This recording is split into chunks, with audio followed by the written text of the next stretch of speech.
45 minutes now past the hour. Welcome back. Former MF Global CEO John Corzine raising funds and eyebrows as evidence emerges that he's still bundling for President Obama in a big way.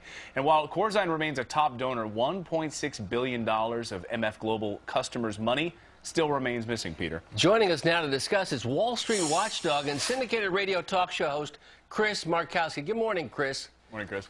Good morning. How are you? So when we say Governor Corzine, Senator Corzine is a bundler, that means he's raised $500,000 in his latest filing or more for the president. Is that kosher? Is that good? Yeah. Bumbler, I don't know what it is here. He messes up the state of New Jersey. He's behind one of the largest bankruptcies ever, which is MF Global. $1.6 billion gone missing. Yeah, I don't think it's too kosher, and quite honestly, I don't think most Americans think it's that kosher. But it did work for Mark Rich, if you do recall. You do raise money for presidents. You can get pardons later on. Right, and you can also get special treatment later in the form of special favors, and of course we see the money and the big report this week on lobbying.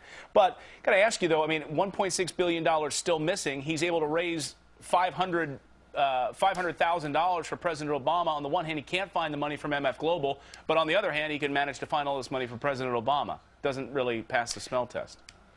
No, absolutely it doesn't. And people fail to realize that this company did something called commingling of funds. They took client money and mixed it with their own. I own a registered investment advisory. If I was to do that, they'd throw me in jail instantly. I don't understand where the public outrage is in regards to this. I mean, when Bernie Madoff was behind his Ponzi scheme, he had cameras following him in the streets. Where is this guy besides raising money somewhere? I don't even know where he's doing it at this point in time, because it would seem to, attract some sort of attention.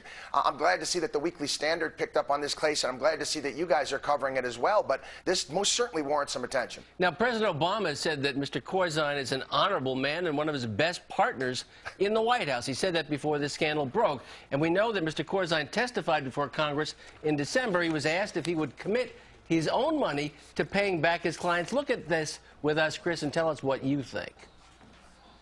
My question for you on behalf of these people who are largely small farmers, small businesses, co-ops all over the country, assuming that they're not made whole, are you and other executives of your company willing to stand the loss with your personal fortunes and allow them to be compensated and made whole? Congressman, either yes or no. It's fairly simple. Congressman, I don't think that this will go unresolved. Well, still hasn't gone resolved, Chris. What do you say, Chris?